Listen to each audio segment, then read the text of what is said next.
verlede Sondag het ons begin om net ons almal te introduce aan wie is ek werklik en wat is ek? Wat is die belangrikste is? Wat is die belangrikste of wie is die belangrikste? En het is belangrik om te weet wie 'n mens is in die Here, en want as jy niks besit nie, en jy is miskien werkloos of wat ook al, dan kan jy so maklik minderwaardig voel. Jy kan so voel, jy behoort nêrens in die lewe nie. Maar as jy regtig waar jou waarde wil besef, moet jy verhouding met die Here hê. Want verhouding met die Here maak dat alles aan wat op jou pad langs kom, jy weet wie jy die Here is. En jy kan sê, ek is kosbaar en ek is waardevol in die oë van die Here. Nou ons is in hierdie tyd besig met hierdie reeks wat ek gaan doen, en waar so oorgeskakel het na loyaliteit. Ons is besig om af te breek elke gees van minderwaardigheid, elke klaaggees, elke gees van sê ek is arm, en ek niks nie, ek besit niks nie, mense met omstandighede verstaan. Ons breek alles af in die naam van Jesus. In the mighty name of Jesus, we pray. So ons kom teen elke armoedige gees, elke swaarkry gees, elke negatiewe woord, elke woord wat nie van die Here af is nie, want die woord van die Here sê dood en lewe lê in die mag van die tong. Nou om die koninkryk van God te kom, om oor te skakel en te kom in die koninkryk van die wêreld uit, moet ek begin besef, ek is nou op 'n ander plek. Ek is in hierdie wêreld, maar ek is nie van hierdie wêreld nie. So ek kan nie praat soos die wêreld nie. As ek redeneer en praat soos die wêreld, dan beteken dit, ek het nog nie oorgekom in die koninkryk van God nie. Ek is bekeer, maar ek is nog nie in God se koninkryk. Of ek is in die koninkryk, maar ek kan nie sien nie. Dit is hoekom die Here vir Nikodemus gesê het, vir die leraar, een van die leraars van Israel, hy sê vir Nikodemus, jy's 'n leraar van Israel. Mense moet luister na jou teachings, maar jy verstaan nie waaroor dit gaan nie. Dit het niks gedoen gehad met om te bekeer nie, want dit was voor die kruis. Mense wat hy wedergeboorte gedeelte vat as 'n bekering.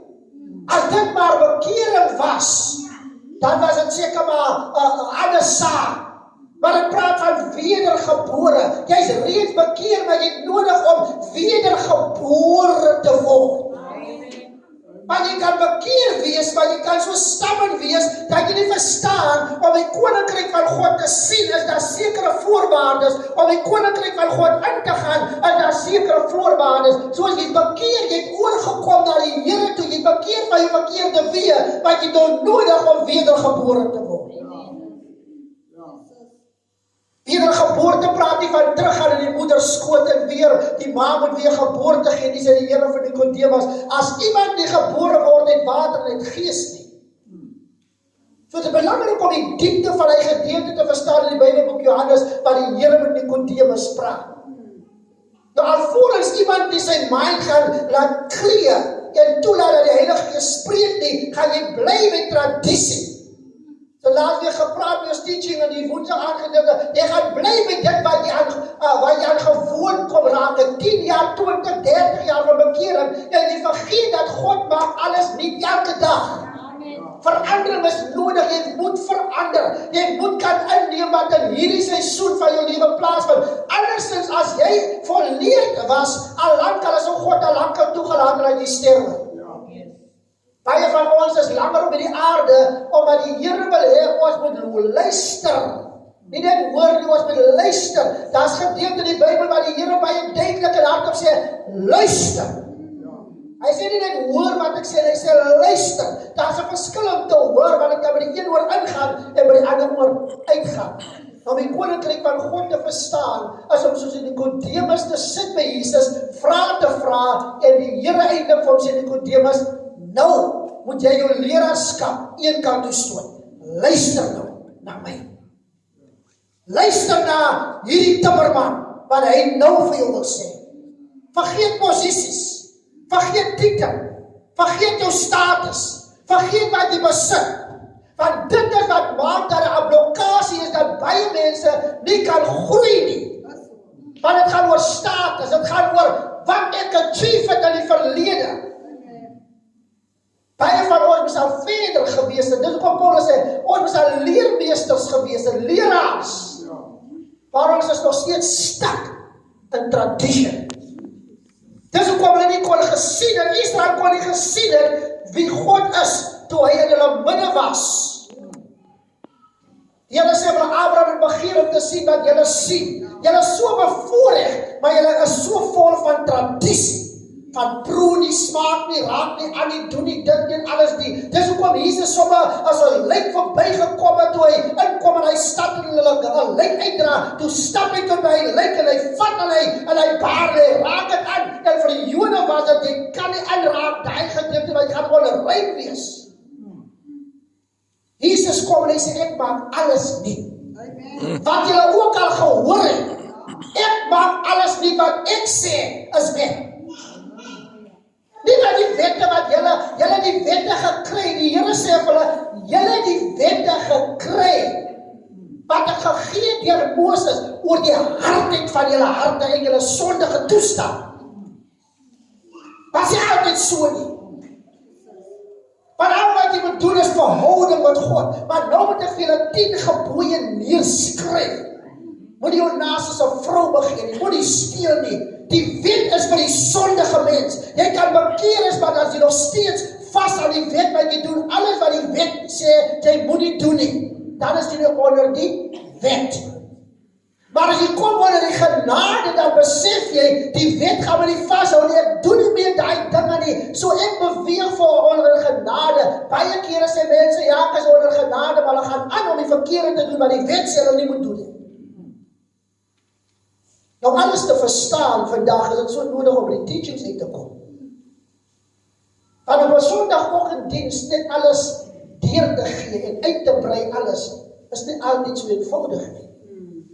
En anders gaan dit maar net klink, so die Here vir Esegiel gesê het, moenie so te veel te kere gaan oor wat ook al nie. Baie, hulle hoor wat jy sê, maar jou woorde is soos die van 'n song, van 'n minnelied, is 'n love song. Hy's nice vir hy oomblik, hy vat jou in 'n atmosfeer. As die wêreldse sangers ons gesing het en alles die Can You Stop the Rain From Falling en al die top songs en goeders wat hulle sê, Turn Around the Time en al die tipe van goeders, dan voel jy iets in 'n emotion. En dan hy so klaar is, dan sê jy, hey, I'm back to reality, nou, check. Amen. Dis hoe die woord van die Here sê. Hoe die woord van baie mense is. It's just like a love song. As hulle uitgaan, dan gaan hulle nie doen wat die woord sê nie. Amen. Dis waarom in die hemel as een siel tot bekering kom, dan is daar blydskap. Dan praat jy met 'n bekeer, met iemand wat geluister het en nou gaan toepas, wat is 28:14 om siele te gaan win. Hoekom is die wêreld so donker? Die wêreld is so donker, want die lig wat moet skyn, skyn nie in die wêreld nie. Ons het woensdag aand ons begin om te praat onsself oor 2 Timothy 2 verse 4, no one serving as a soldier gets entangled in civilian affairs, but rather tries to please his commanding officer. En is dit genoem het besonder, dit is so belangrik vir die kerk van God, om nie verstrengeld te word in die wêreldse goed nie. Om regtig te luister wat Jesus sê, is ernstig as hy sê, wie ma of pa, broer of suster, man of vrou boek aan my lief het, is nie werk om 'n disipel te wees nie. Dis nie enige dat sê die Jesus sê dit. As jy jou vrou meer aanhang, en jou man meer aanhang, en jou kinders meer aanhang, Jesus sê, jy sê werk om sy disipel te wees. Nou, is dit 'n ligte saak wat hy sê? Dis hoekom Jesus sê dat hy bring sommer die swaard ook in die huis. Hy het nie gekom om vrede te bring nie. As jy dan nie wil luister nie en jy voel jy wil verhouding met hom hê, en ook verhouding, diep verhouding saam met 'n ander persoon, hy persoon bokant hom sit, dan sê die Here, dan bring hy sommer die swaard in die huis. Daar sal konflik wees. Later konflik oor die woord. Nie konflik van aardse goeders, van ons stry oor geld en dit. Ons gaan ons stry oor kerk toe gaan. Ons gaan ons stry van, soos ek laas keer gesê het, ek vat die huis se sleutels, want jy gaan hel toe. Jy's my kind. Jy sal nie bly in die huis nie. Jy sal nie TV kyk nie. Ek gaan kerk toe. Ek is die ma of die pa in die huis. Ek sluit die huis se deure uit my sit buitekant.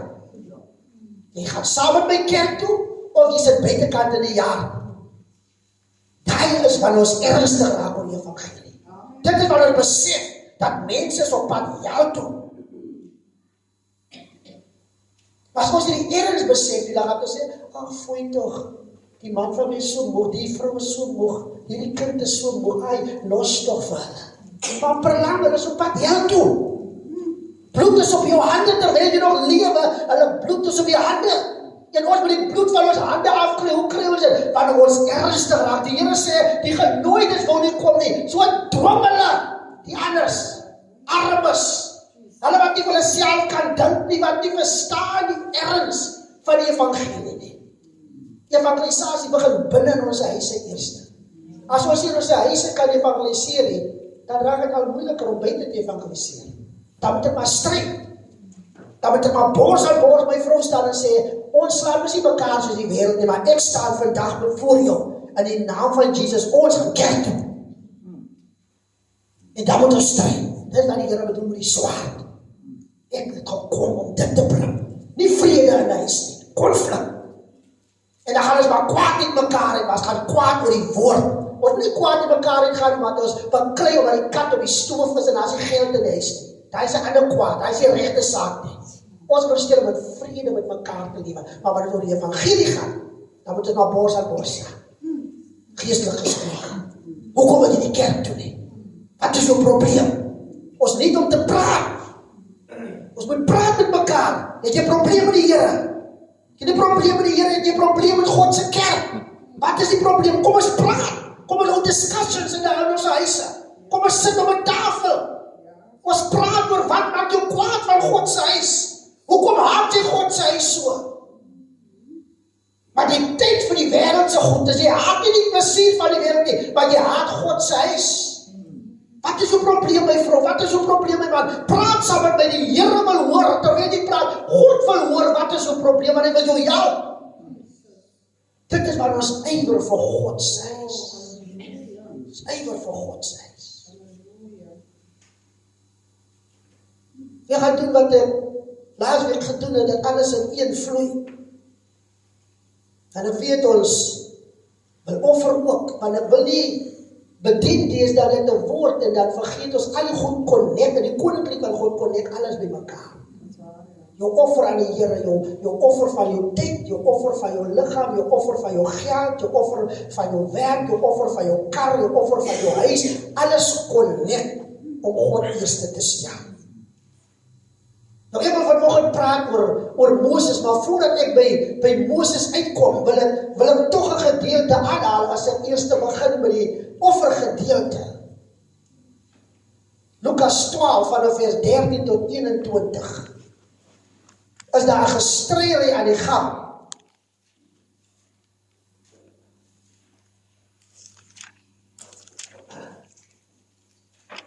'n Gestrydery oor 'n erfporsie en Jesus se antwoord vir hierdie persoon wat na hom toe kom. En vir hom sê, my broer, Lukas 12 vanaf vers 13, hierdie persoon kom en hy sê vir die Here, meester sê van my broer dat hy die erfenis met my moet deel. En die Here antwoord, die Here wil nie betrokke raak in 'n gestrydery oor wie moet die varke erf en wie moet die potte kry en wie moet die seeds kry nie, want baie keer weet ons maar die mense, ons kan dood nie, dan begin hulle van die mense al en sê, sy het gesê, of hy het gesê, ek moet dit kan hy, en wat hy jog op somme, want almal soek iets, en die een se dood en was die ander se brood. En hier is 'n gestrydery oor 'n erfporsie, 'n broer wat besluit dat ek gaan niks deel nie, en hierdie persoon sê, Here, praat met my broer, dat hy die erfenis met my moet deel. Maar die Here is niks gepla met aardse goed nie, want die Here gebruik hierdie geleentheid om die persoon te bring by 'n beter plek van sy lewe. Vers 14 sê, mens weet my as 'n regter of deler oor julle aangestel. Die Here is niks geworry oor die aardse konflik, wanneer het gaan oor, so nou gesê, oor die konflik van geld en die kat is op die stoof of wat ook al in 'n huis nie. Hy is gestel oor koninkryk sake. Hy draai die hele ongelukkigheid van hierdie persoon, draai hy na dit wat meer belangrik is, koninkryk sake. Nou iemand sal sê, nee, ek wil nie vir u luister nie, u wil nou nie vir my help met my broer se saak nie, so ek gaan nie vir u luister nie. Maar die Here gee hom 'n saak en die saak wat hy gee, hy sê vers 15, pas op en wees op julle hoede vir die hebsug. Want iemand se lewe bestaan nie uit die oorvloed van sy besittings nie. Nou ek gaan kyk na hierdie gedeelte weer eens, die woord hebsug is opverdeel, dis die Afrikaans gedeelte 2 woorde, heb om te wil hê, en sug is sieklike of onbeheerbare drang. Dis hebsug. 'n ingesteldheid waar iemand altyd meer wil hê, dikwels ten koste van ander. Dit wil sê, jy sal ander mense te nakom. Jy sal korrup optree teenoor ander mense. Dis hoekom in ons pragtige land Suid-Afrika is daar so baie korrupsie, van mense sal enigiets doen om te wil hê, al beteken dit om iemand anders se lewe verongeluk. Hebsug. Sinoniem vir hebsug is gierigheid, inhaligheid, geldgierigheid, geldsug, baatsug, selfsug. Dit is 'n gesindheid waar besittings en geld die bron van jou sekuriteit en identiteit word in plaas van God. Wanneer jy het, dan voel jy is daar in die wolke in. Jy on cloud 9 of waar jy ook al is van I'm the man, I'm the girl, I'm the lady. Maar jou geld is die bron van jou sekuriteit. En dit is ook wat jou identiteit vir jou blind te wees. Dit gaan oor wat ek het, bepaal wie ek is. As alles van jou weggeneem word, wie is jy? Sonder jou kar, sonder jou huis, sonder jou doktertitel, sonder jou aposteltitel, sonder prophet 1, prophet 2, prophet 3, sonder 'n first lady titel, sonder 'n pastoor titel. Wie is ek werklik? Dis wat Jesus wil hulle sê daar. Wat is jou gesindheid? Is God eerste of is jou besittings eerste? Paulus skryf aan die Kolossense, hierdie gedeelte Kolossense 3 vers 5. Skryf hy aan hulle. 'n gedeelte hy noem regheid, dan hebsugtigheid. Dit was sy gierigheid, afgodediens is. Dis afgodediens, sê Paulus vir hulle. Wanneer iemand hebsugtig is, of geldgierig is, of gierig is, dan is hy besig om afgode te aanbid. En wat sê die Here van afgode? Jy mag geen God naas my hê nie. Dan ons dink in ons moderne tyd praat van om voor 'n beeld neer te val, soos in die tyd van Daniël se 3 vriende in daai jare. Nee, hierdie goed is ook afgodediens. As ek bereid om vir die Here deur 'n vuur te gaan, baie van ons is bereid om vir die wêreldse dinge deur 'n vuur te gaan. Ons sal maklik R700 betaal vir 'n kaartjie as ek oor die Manhattans kom, Suid-Afrika toe. Ek sal maklik R1,500 betaal as ek oor People Bryson gaan kom. Ek sal maklik R2,500 uithaal om te betaal as ek hoor Mariah Carey gaan kom sing in die Kaap in die Grand West City. Dit gaan nie vir my te veel wees nie. Maar vir 'n sangkaartjie in 'n kerkgenootskap, om R100 te betaal is te veel, maar hoe kan ek so baie betaal? Want ek meet door die wêreld aan God se mense wat ook sing. En ek kan nie net R100 kry met al die koortjies wat gesing word en al die motiverende liedere wat gesing word, wat my bou, wat my stig, wat my heel, wat my maak, wat my trane rol. R100 kan vir meer beteken as R2,500 van luister na sekulêre musiek. Is God eerste of is die wêreld eerste? Maar ek klaar maklik wanneer ek met die Here uitgekom het, maar toe ek in die wêreld was, toe is geld niks, want ek het geld rondgegooi van meneer Weisrol, van meneer Rogmans, vir my juffrou Lexington. Ek het nie omgegee nie, want ek moet my begeertes vervul. Maar nou dat ek met die Here is, wie is die eerste? Ek het Mammon gedien, ek het Satan gedien, met my twakpil. Selfs toe ek werkloos was, het ek hom gedien. Toe ek hy wyn moes drink en ek moet mix. As ek nie meer 'n mixer was, jy het hoeveel dan gekos. Ek het Satan gedien. Dat was 'n budget. Nou wat ek met die Here is, nou denk ek verstaan nie 'n budget nie. Want 'n budget nog steeds met 'n wêreldse gesindheid, God kom tweede.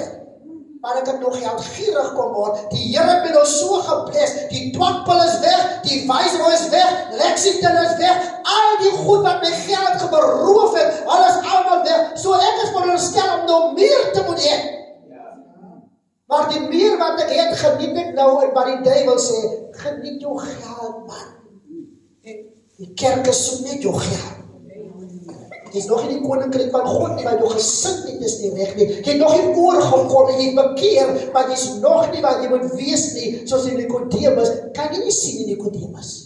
Kan jy nie sien wat Satan gedoen het en hoe die rykdom in die wêreld is nie? Dit was waarom die rykdom in die wêreld, as jy kyk hoekom die duiwel vir die Here gevat het, na die hoogte toe om hom te wys, kyk al die skatte hier, ek gee alles dit vir jou as jy voor my neerval mee aanbid. Dit wat die Satan gesê het vir die Here.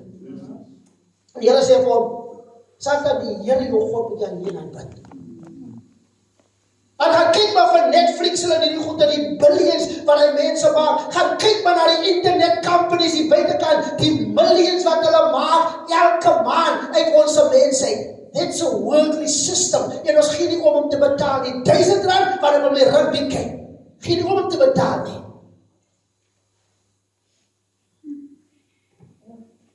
In Efesiërs 5 vers 5 praat Paulus dieselfde ding met die Efesiërs. Hoe word hebsug beskou? Wat sê die sielkundiges? Ek kan kyk, wat sê die sielkundiges oor hebsug? Dis maar 'n gedeelte hierdie. Hulle sê wat is die oorsaak dat mense hebsugtig word, geldgierig word, of meer maak van ander goed as wat hulle van God ook self maak. Maar kom ons vat dit die sielkundige in. Sielkundiges sien uiterse hebsug dikwels as 'n verdedigingsmeganisme teen diep sittende onsekerheid, emosionele leegheid of vroeë trauma. Ek wil sommer sê, ek het altyd swaar gekry. En nou wat ek iets voel, ek gaan nie weer terug na swaar kry nie. Dis reg om so te voel. Jy is positief ingestel, maar nie ten koste van die evangelie nie. Maar nou dat jy kind van die Here kom word, moet jy sê, nou gaan ek van ander wys wat dit is om in die Here ryk te wees. Ek gaan nie terug na armoede toe nie, maar ek gaan my lig laat skyn, sodat ander wie ook in die huis van die Here is, wie in armoede verkeer kan sien wat dit is om in oorvloed te lewe. Maar nie net sien nie, I show them. En hoe wys ek? Nie net om te sê, kyk jy, ek het baie nie. My broer sien jy hier op my wallet. Ek moet leer om te gee. Want I lead by example, want ek het nou ryk kom word aan die Here, so ek moet nou my rykdom deel. Galasiërs 6:6 praat Paulus met die Galasiërs, hy sê, julle het nodig om dit wat julle gekry het te begin deel saam met hulle wie aan julle opvoeding gee. Gaan hy skrif verstaan as hy nog in die koninkryk is om te kan sien. Nicodemus het na hy aangesien. Een pastoorsvrou eendag gesê, sy het 'n woord gehoor, iewers, sy weet nie waar sy hom gehoor het nie, maar sy het die woord gehoor, en na die woord, as daar iemand in hulle kerk wat van elke maand krag kom, en ek sit toe by die vrou, en sy weet skaars as ek nie, kry woordbediening, weet hulle was in die kerk, Galasiërs 6:6, iemand wat 'n blessing is, wat die rol kyk en vir ander vertel, ek is 'n blessing vir hierdie pastoor se vrou of vir wat ook al, iemand wat dit doen sodat die een hand weet wat die ander hand doen. Een woord het gemaak dat iemand se huis gebless is met krag. Elke man. Weet hoe lang hy persoon getrou gaan wees, maar by the way, hy persoon gee elke man krag. Soos met change, soos met verander, want trauma van die verlede kan maak dat ek alles wil hou van myself. Ek het swaar kry gesien en ek is so bang om my geld te gebruik, want as ek niks het meer, gaan ek op die trauma gaan van my groot word jare en ek weier om so swaar te kry, soos my mense swaar gekry. So ek begin doen dinge net vir myself. Maar ek is bang oor môre, terwyl die woord sê, moenie bekommerd wees oor die dag van môre nie. Beplan dit reg, maar moenie bekommerd wees oor die dag van môre nie. Hoekom raak miljonêers net ryker? Hoekom lyk dit asof Bill Gates hulle se geldjie wat opraak nie? Hulle gaan kyk na dit, hulle gee. Hulle gee. Nie neem of vashou nie. Die sielkundige gaan sê verhoudings, oor verhoudings, hy was die oorsaak van die hebsugtigheid. Hulle sê verhoudings, dit vernietig empatie. 'n Hebsugtige persoon prioritiseer status en besittings bo menslike konneksieverhoudinge. Mense wat hebsugtig is, gierig is en wat hulle worry nie oor relationships nie. Ek kan op my eie survive, ek kan op my eie aangaan, tot op 'n dag, wat hierdie lewe, hierdie aarde, jou uitkom opgee. Dan as jy soekend, dan besef jy, jou geld en jou status beteken niks. Dit was veel lampe voor God se oë. Nou hardop die rood, en waar toe hardop mense eerste? Kerk toe. Kyk maar oujaarsaande. Baie loop nooit kerk toe, kom hulle kerk toe, hulle soek 'n woord. Hulle soek 'n woord vir die nuwe jaar, hulle soek iets wat hulle op 'n beter plek kan plaas. Maar jy het nie geld vir die sielkundiges nie. Hulle gaan op charts. R1,200 'n sessie, besom vir R2,000 'n sessie. In die kerk, verniet. Dit is om die woord sê, verniet het jy ontvang. Gee dit verniet uit. Gratis. Jy hoef nie te betaal nie. Jy kry berading van 'n preekstoel af. Gratis. Dit help jou gesin, dit help jou by jou werk, dit help jou persoonlike lewe, dit maak dat jy weer terugdink en kyk na jou eie lewe, jy neem nie stop, verdiep. So jy besigtige persoon prioritiseer status, my status is belangriker, my besittings is belangriker, ek het nie verhoudinge nodig nie. Tot op die dag waar jy agterkom, niemand kan op 'n eiland lewe nie.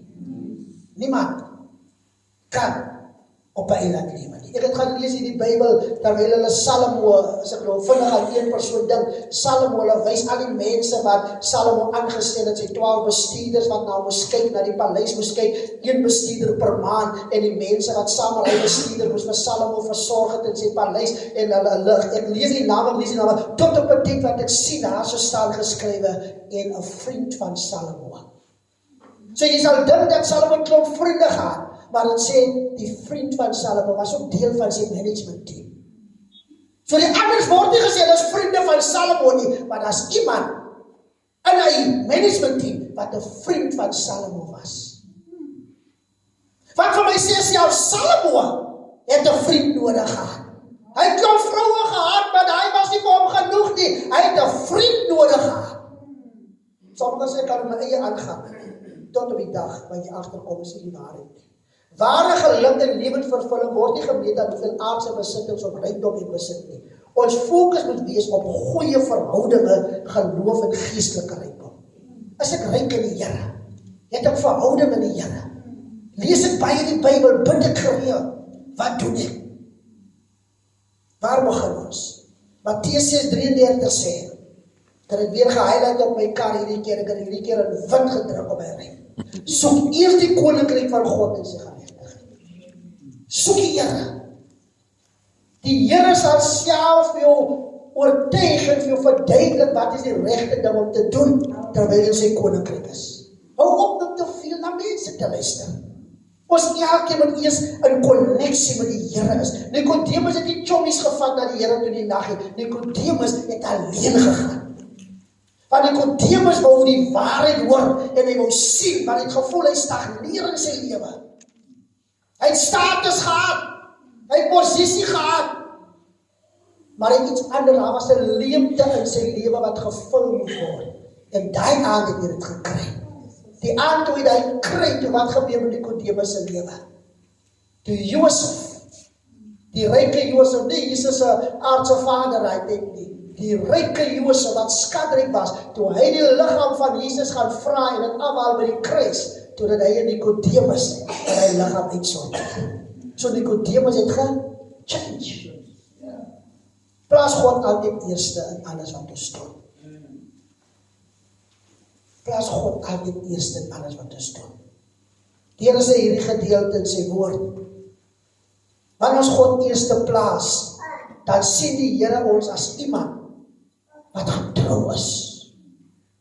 Getroue mense is mense wat in God se huis loyaliteit bewys. Jy is loyaal in God se huis.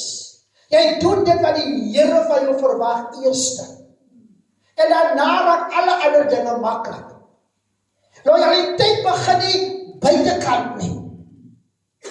Loyaliteit is nie iets van, dit gaan net oor my nie, soos ons nou gesê het, oor die offergedeelte, dit gaan net oor my nie. Loyaliteit is wanneer ek kan leer om te dien.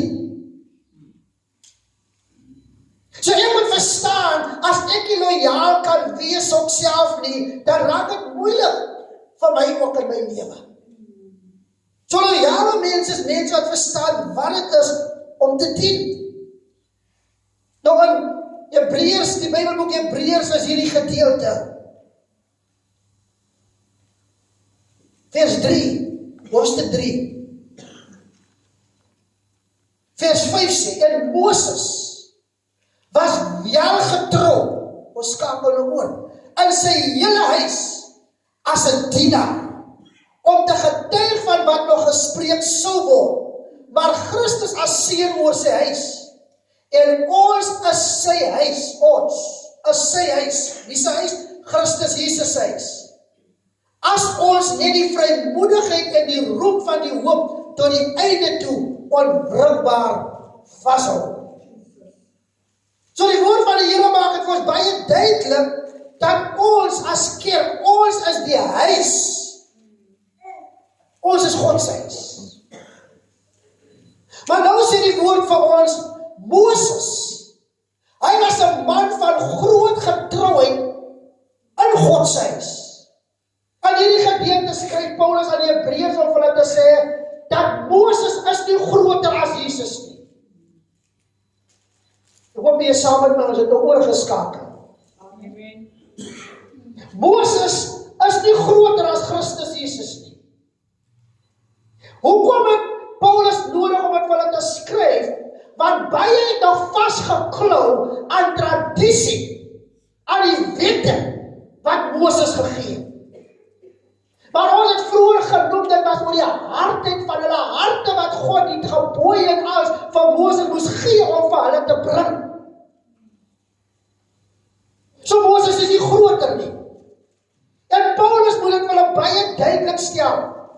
Want imagine as die Here nie van Moses self moes begrawe in die berg en tot vandag toe sy graf kon gekry het nie, wat sou gebeur het? Hoe sou hulle nie daagliks gegaan het na Moses se graf om te gaan bid nie, dis hoekom God hom self begrawe het.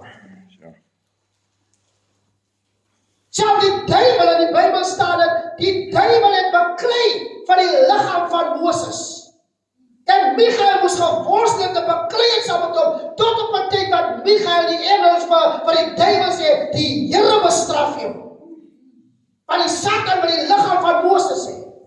So nou kan ek dink hoe hoog aangeslaan was en is Moses.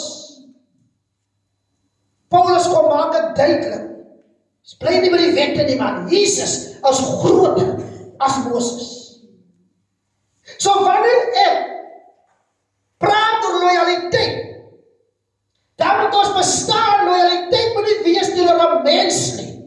Niemand is groter as Christus Jesus nie. Nie my man nie my vrou nie my kinders nie wat ek besit nie. Jesus moet eerste kom. Ek moet hom eerste stel in alles wat ek doen, nie net in sekere dinge nie. Hy is die hoogste. Hy is die almagtigste. Hy is die koning van konings. My loyaliteit moet teenoor hom wees eerste. Self Moses het besef, hy het nodig om getrou te wees in God se huis. Dit wil sê, tussen al God se kinders, want ons is die huis, tussen al God se kinders was Moses bevind as die getrouste. Die vraag is, hoe sien God elkeen van ek en u? Want God kyk na ons in sy huis as sy huis. En hy kyk na ons en hy kyk. Is Warren Honke getrou? Dis die Here wat kyk. Want dis die Here wat die getuienis gee van Moses. Om te sê, want as Paulus die skryf, Moses was wel getrou in sy hele huis as dienaar. So Moses was loyaal gewees. Daar was no doubt dat hy loyaal was. Hoekom sê Moses was loyaal gewees? Ek gaan vir u wys hoe loyaal was Moses ten spyte van omstandighede. Sommige van ons is laas keer gesê, sommige van ons het die probleem, ons is loyaal solank dit ons pas. As iets ons nie pas nie, dan is ons nie loyaal nie.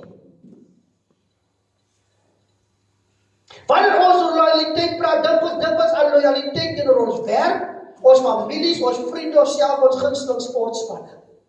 Loyaal, staan by my span, deur dik en dun, son skyn, reëntyd, ek staan by my span, ek staan by my familie, ek staan by my man of my vrou, alles met man op verkeer. Onthou wat gebeur in die Bybelboek Handelinge? Daai man en vrou, hulle kom in die koninkryk. Hulle is deel van die volk, hulle is deel van die kerk nou. Hulle is nou deel van die huis. Hulle besluit, die wat ons verkoop het, ons gaan nie alles vir die apostels gee. Dis Nuwe Testament, dis na die kruis in ons tyd. Hulle gaan nie alles vir die apostels vat nie, want wie is die apostels om te weet, dat ons gaan terughou. En wat gebeur in die stadium? Man en vrou kom in agreement, hulle gaan die apostels vir 'n pop vat. Ons gaan vir hulle sê, die wat ons het, is al wat ons gekry het. Die man kom, en die man sê, is al wat ons gekry het. Hulle veronderstel om loyaal te wees, getrou te wees. Is al wat ons gekry het. Apostel sê, so jy lieg nou vir die Heilige Gees. As nie 'n menssaak nie. Dis fisiese besittings, maar dis nie 'n menssaak nie. Jy lieg mos nou vir die Heilige Gees. Toe stel hy, die vrou kom, want hulle twee kom in agreement, ons van die huis van die Here vir 'n pop. En sy kom ook in die apostels vra, vrou lief, sê gou, as dit wat jy en jou man gekry het, ja dit is. Apostel sê, jy sal nou ook dood uitgedra word. En toe kom die jong man en vat hulle en gaan begrawe haar ook. Dis na die kruis. Waar is die genade nou? So daar is genade, maar moet nie speel met die genade nie. Want man en vrou kan agree, maar as agree nie as ek een verkeerd is.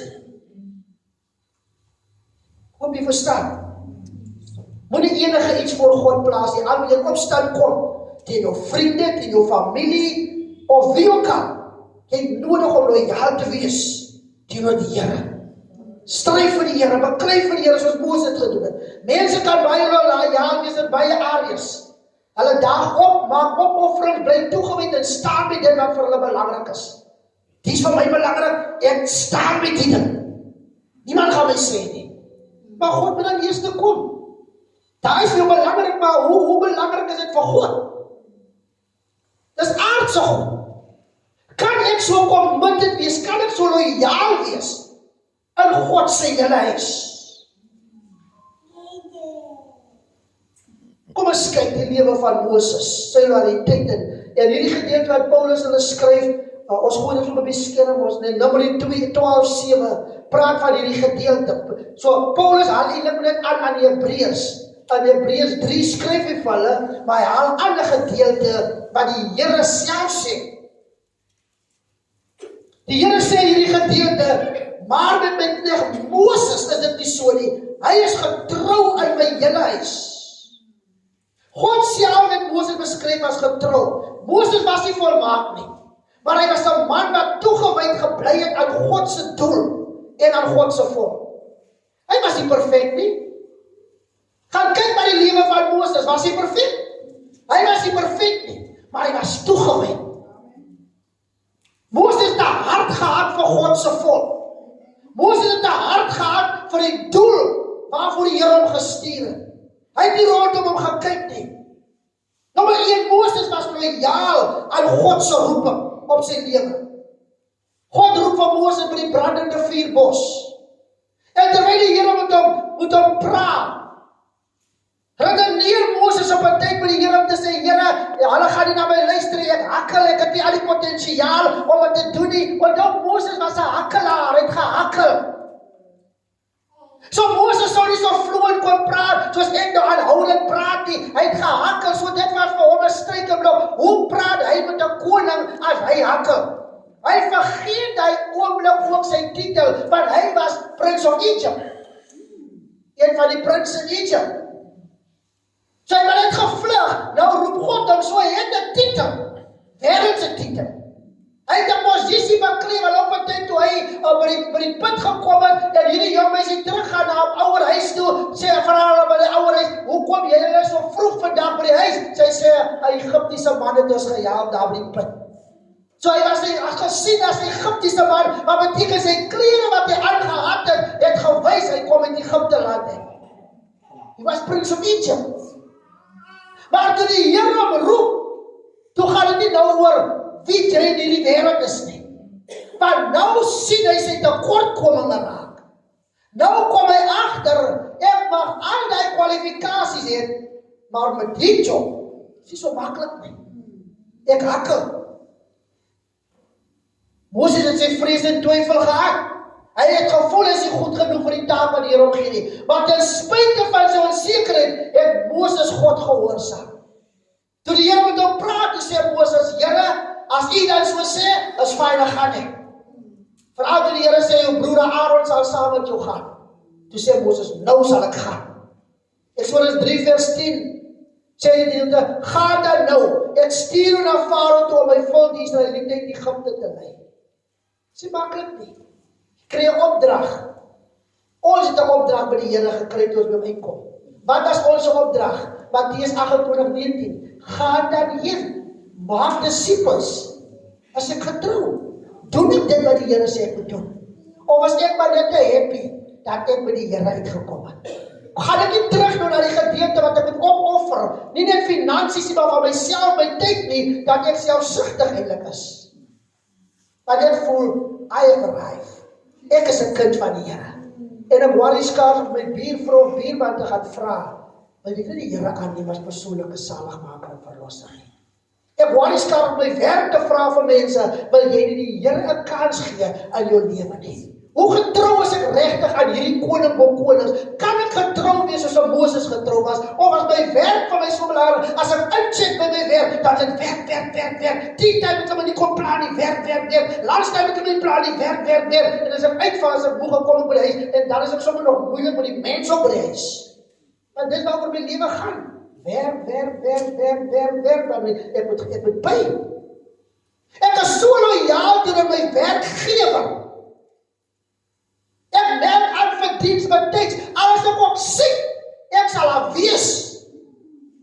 Sondagoggend is ek siek, maandagoggend is ek gesond. Miracles do happen. Dan was ek skaars in die kerk. Ek is getrou. Soos Paulus vir Timoteus sê hy gedeelte. Ek is so in die wêreldse dinge getrou, maar by God is ek ontrou. Maar ek dink dit gaan oor mense. Wie het my geroep? Nie die apostel nie die pastoor nie die major prophet, one of wat ook al nie. God het jou geroep. So jy moet aan God getrou wees. Nie aan 'n organisasie nie aan 'n mens nie, aan God. Dit waarom een van die apostels skryf en sê, ons is ontrou, baie keer, maar God bly getrou. God kyk na ons en wonder, wat gaan aan? Die een merk aan, vir diens. Die een kon skaars geloop in kerk toe nie, maar die een loop, werk toe deur die reën. Ek moet werk, als ek nie gaan nie, dat is een aanpijk lief. Taxi ry nie vandag, jy mag by die werk uitkom, kom nou. Ek het op persbicycle gehad, jare terug, hy was my eerste voertuig, persbicycle. Nog my ook al fietjies gekoop. Toe ry ek my agtertas op die bicycle. Maar daai oggend toe begin reën. En ek nou besluit maar gaan ek stap of gaan ek ry. En ek besluit toe die lopery gaan erg wees. Maar die bus ry nie, hy kan op by my nie. En as die bus gaan kom, gaan dit te laat is, gaan laat is vir die werk. En nou moet jy onthou, ek is nog 'n jong man ook, en is nog in hy stadium van die lewe wat dan mens nog voel dat ons volk en die ander volk, hulle voel hulle is daar, ons is hier so, en ek voel hoe hulle gaan vir my uitskel. En ek is op my bicycle, agtertas en aan en haar ry ek, en ek reën nat, maar ek is op pad werk toe. Maar ek by die werk het, kom die mense gaan my skeel as ek nie uitgekom het nie. Ek is committed, ek is loyaal door my werk. Maar baie kere kom ek by die Here uit, en dan besluit ek, nee, ek reën vandag, ek gaan die kerk toe nie. Maar dan gaan laat as ek in die kerk aankom. Maar as my loyaliteit teenoor die Here. Moses' loyaliteit was nie gebaseer op gemak nie. Hy was bereid om God te volg self wanneer die opdrag moeilik was. Ware loyaliteit aan God beteken dat ons hom gehoorsaam self wanneer die pad uitdagend is. Nommer 2 sê, Moses was loyaal aan God se volk. Nie is iemand jou kwaad maak, en jy's 'n leier en nou voel jy sommer, kyk iemand jy kan so niks meer met jou te doen, jy maak met jou eie maker, dat jy maar kyk wat kom hier oor nie. Moses was loyaal. Hulle het vir Moses kwaad gemaak, hulle het vir Moses geminag, kyk wat vir Korah hulle het op minag, hulle het na Moses toe gekom vir Moses gesê, wie het jou? Want dan Moses het al gelei in Egipte, hulle is nou by die woestyne, hulle het al gesien wat Moses doen, hulle het al die wonderwerke gesien, hulle het alles ervaar, die mense, klomp mense wat sê, Moses is the hero. Maar is anders wat voel, hulle is te groot vir hulle skoene. Hulle kom en vra van Moses, wie het jou as leier oor ons uitgestel? En dan sê maar Moses, jy het ook dit, maar ons het ook dit wat jy het. So hoekom moet jy alleen vir ons lei? En dan kom in opstand, en God raak kwaad, nie Moses nie, want die Bybel sê, gaan lees wat die Bybel sê, Moses was 'n sagmoedige man. Party sê was, die pastoor moet altes. Pas op vir die sagmoedige klop, want dan stry God self, en dan raak dit lelik. Want Moses was sagmoedig, daai was een van sy karaktertrekke. Dis hoekom God 'n probleem gehad het toe hy die rots slaan, en hy sê Moses, waar kom jy nou dat jy so kwaad raak en so met twa? Moses praat met die God, en Moses is 'n sagmoedige mens. Hier kom Korah undermine sy leadership. En die Here sê, wag, ek gaan 'n nuwe ding doen wat nog nooit gebeur het nie. Staan gou een kant, dat Korah hy kan dis hy en sy gesin, nie net hulle nie, die hele gesin. Die hele families van hulle. So wat goed gebeur, dan het 'n ripple effek. My aksies bepaal wat gebeur. En toe Moses hulle een kant staan, Moses het nog na die ander tweetjies toe gegaan, want dan hulle te vra, hoe lyk julle saak? Hulle wil nog steeds luister nie, toe staan Moses aan die een kant. En hulle is daar aan die een kant by hulle huisgesinne vir hulle tente, en die volk is almal aan die een kant. Oor die honderde duisende mense is aan die een kant, hulle is daar, hele families. En toe dit weer sien, toe skeer die aarde op, soos 'n opskeer. En die Bybel sê, hulle wat in opstand gekom het, saam met hulle kinders, die klein kindertjies ook, nie net groot mense nie, die kindertjies almal saam, het in die aarde geval, en die aarde het boek aan hulle toegemaak. Terwyl die aarde begin dit toemaak, is soos 'n movie, nee, is soos 'n movie.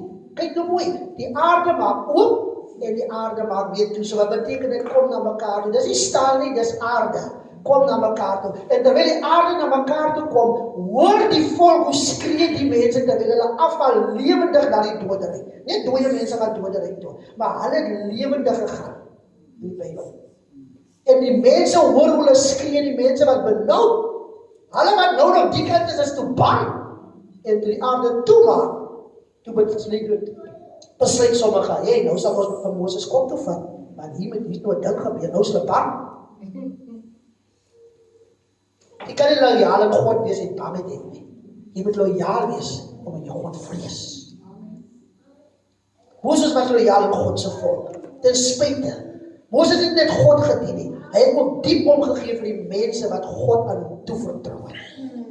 Die Israeliete het dikwels gekla, God met twyfel teen hom in opstand gekom, tog het Moses aangehou vir hulle te bid en hulle te lei. Selfs toe hulle die goue kalf van bid het. Toe wil die Here hulle van die aarde afvee. Gaan lees met daar.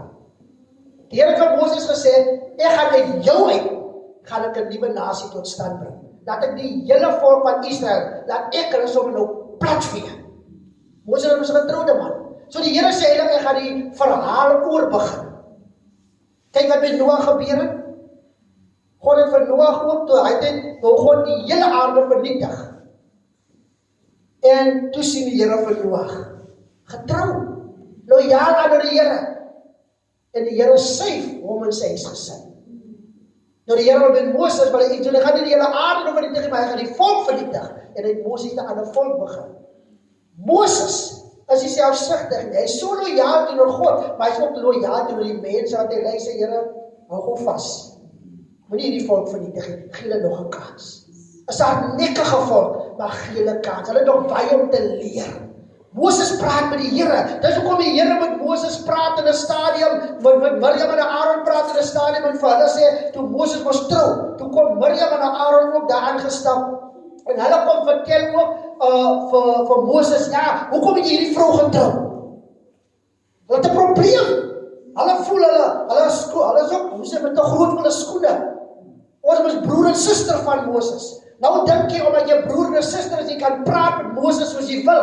Maar as dit kom in die koninkryk, dan verskil dit van die wêreldsisteem. En die koninkryk is nie van broer en suster en wat ook al. Hier is ons broer en susters in die hele familie wat by mekaar uitgekom het. En hier is 'n ander orde, is 'n ander tipe respek. So Moses, Aaron en Miriam kom nou met die gesindheid as ons 'n broer die. Maar hulle vergeet, as dit nou jou broer hier, so dit nou hier gaan nie. En hulle gee kritiek oor Moses. En in daai stadium sê die Here vir Moses, die mense wil nie opbou saam met jou nie. Ek wil hê jy moet die volk beloofde land toe vat. Hulle is besig om my plan, dit gaan oor God se plan. Hulle is besig om die plan te wil stop. En ek gaan alles in my vermoë doen om die plan te laat uitkom. Want God het beloof, hy gaan sy volk vat na die beloofde land. Nou enige iemand wat in God se pad staan, gaan God self wegvee. So eintlik kom in opstand, hulle maak vir Moses ongelukkig. Hulle maak dat Moses nie lekker kan fokus wat hy moet fokus nie. En Here sê Moses, wil nie worry, maar ek gaan vir jou die ding stry. 1, 2, 3, toe Miriam weer kyk, toe sy maar laat siek, toe moes hulle buitekant die stad gaan, buitekant die laar gaan neersit vir 'n tekberg. Toe sê die en sy is buitekant die laar, en Aaron was bang. En Aaron sê, ek kan met my broer praat soos ek wil nie, want die Here sê vir hulle twee toe, julle almal praat saam met my, maar met Moses en Here praat ek face to face. Ek en Moses is so connected. Ons twee het verhouding. We've got a relationship. So moenie met Moses maak wat jy wil nie. Moses was getrou self wanneer dit moeilik was. Leierskap is nie altyd maklik nie. Moses het kritiek, teenstand en teleurstellings ervaar. Daar was tye wanneer die volk sy leierskap bevraagteken het en self vir hulle probleme geblameer het. Jy het ons uit Egipte uitgebring. Jy het ons nou hier gebring. Nou gaan ons doodgaan. Hulle het hom geblameer. Hulle vergeet, dis God wat uitgebring het. Maar Moses het getrou gedien. Soos Hebreërs 3 vers 5 sê. En Moses was wel getrou in sy hele huis as dienaar. So hy was nie 'n baas nie. Hy was 'n leier. Hy het gedien. So vergeet ons as leiers, maar ons moet dien. We need to lead by example. Want as ons nie dien nie, hoe gaan mense weet, hulle moet dien? Ons kan nie net praat nie. Ons moet dien, want Moses het gedien in God se huis. Dis hoekom God hom getrou bevind het. Baie keer is daar baaskap. Baaskap maak dat mense voel, dat is ons op baas. Want dit kom, die anointing kom van bo af. Ek is baas, jy is baas, en ons almal is baas. Nou weet niemand meer wat is ons, wat moet ons regtig doen nie. En al wat die Here vra moet loyaal wees. Maar Moses se loyaliteit het voortgevloei uit sy verhouding met God. Laaste punt wat ek wil aanhaal, Moses se loyaliteit het uit sy verhouding met God gekom. Een van die mooiste beskrywings van Moses vind ons in Eksodus 33:11, wat ek reeds genoem het. En die Here het met Moses van aangesig tot aangesig gespreek, soos 'n man met sy vriend spreek. Moses se krag het gekom deur tyd saam met God deur te bring. So dit waar ons krag vandaan gaan kom. So as ek loyaal wil wees, as ek wil verstaan wat dit beteken om loyaal te wees, teenoor my kerk, teenoor mense, teenoor my werk, of wat ook al, maar besonders eerste teenoor my kerk, dan moet ek leer om eerste loyaal teenoor God te wees. En hoe kry ek dit reg? Verhouding saam met God. Hoe bou ek verhouding saam met God? By my Bybel lees.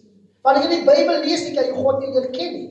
Hoe leer ken jy God as jy net jou Bybel oopmaak op 'n Sondagoggend of op 'n Woensdag aand? Jy gaan God net leer ken as jy gereeld die Bybel lees. Dis hoe jy God leer ken. Nou leer jy jou. So, Moses se realiteit was nie net 'n plig nie. Dit het gekom met 'n persoonlike verhouding met God. Dit maak. Wat wil ek sê ter afsluiting vandag? As ons wil wees soos 'n tipe van 'n Moses in God se huis. God se huis nie in die gebou met mense hande gemaak nie, maar God se huis wie ons is. Die liggaam van Christus Jesus. In die liggaam is daar verskillende ledemate. Jy het 'n arm, jy het 'n been, jy het 'n oor, jy het 'n oog. Ons almal het nie dieselfde funksie nie. Ons almal het nie dieselfde roeping nie. Maar as ons kan leer om saam te werk en saam te span, as die liggaam goed saamgevoeg is, dan kan ons vir die Here baie doen. Maar die arm wat daar is, kan nie heeltyd verlam wees nie. Die been wat daar is, kan nie heeltyd verlam wees nie. Die oor wat daar is, kan nie heeltyd doof wees nie. Ons moet 'n gesonde liggaam is, sodat ons as die liggaam saam kan verrys en loyaal kan wees in God se huis. En God na ons kan kyk en sien, julle is getrou in my huis. Net so getrou ek in my fisiese huis is, waar ek en my vrou en my kinders in bly, ek moet meer getrouer wees in God se huis. Weereens, nie 'n gebou nie. Geboue is daar, maar as ek na die gebou gaan kyk, dan gaan ek die lojaliteit verstaan nie.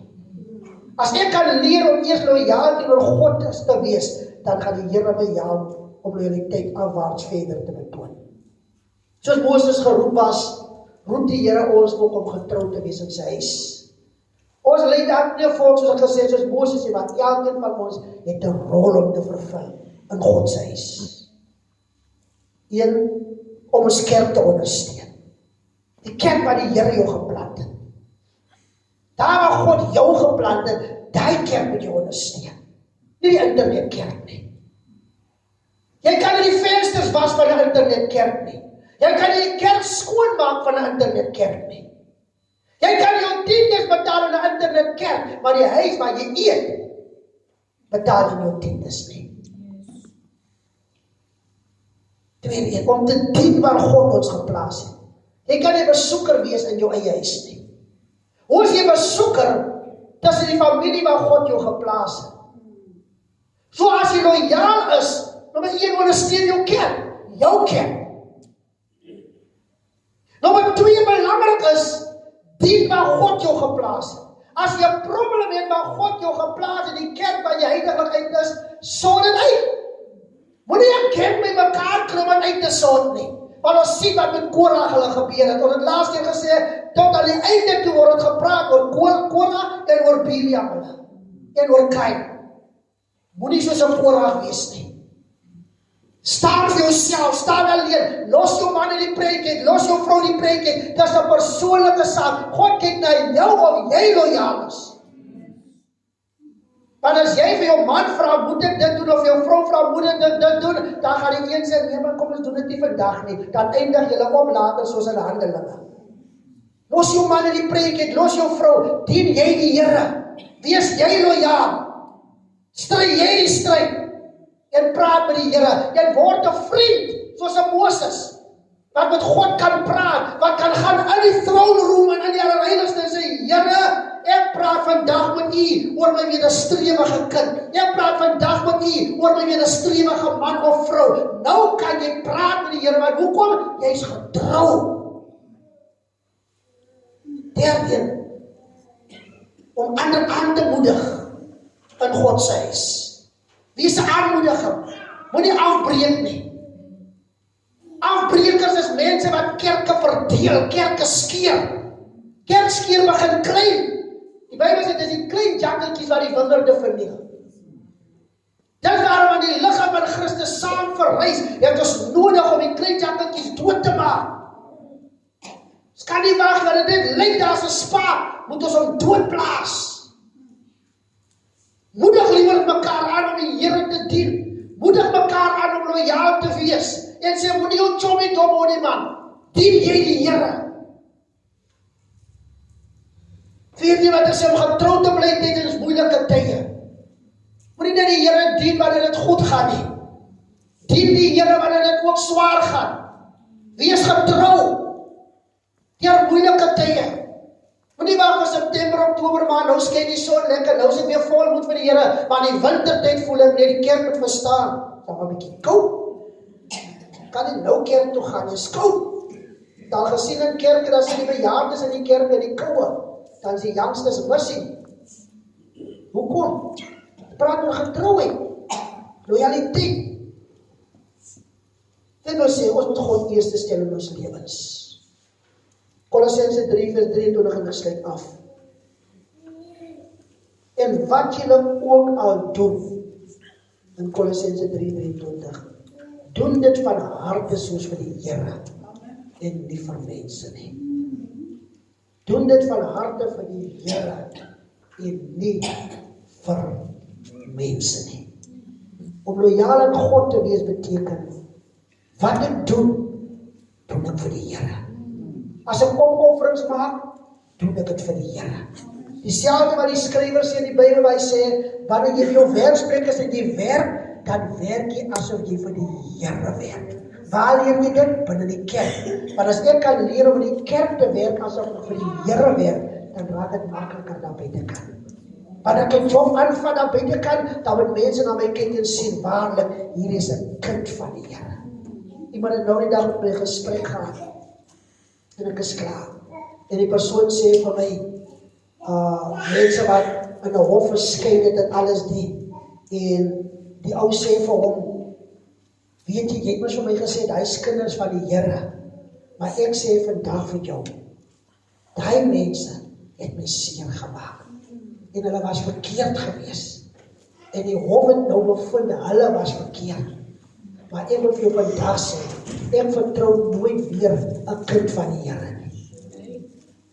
Toe die een my dit vertel, dit maak seer, want soms doen ons goed daar buitekant wat nie reg is nie.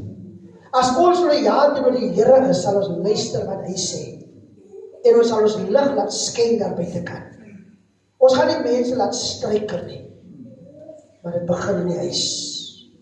Wees toegewyd in God se huis. Wees die persoon wat sê, I do. Sal jy hierdie vrou neem as jou wettige vrou? Sal jy haar lief hê? Sal jy haar aanhang tot die dood julle skei? Dan antwoord ons, I do. Dan word al gedraai na die man toe ook, en die man sê, I do. En ons vra ook, en as die geld in die huis is nie, en daar is nie om te koop wat ons altyd gekoop het nie, en ons is vrot van die skuld, en die familie wil nie meer vir jou geld leen nie, en jou vriende hardloop weg as jy na hulle toe kom, sal jy nog steeds by my staan, my vrou, I do.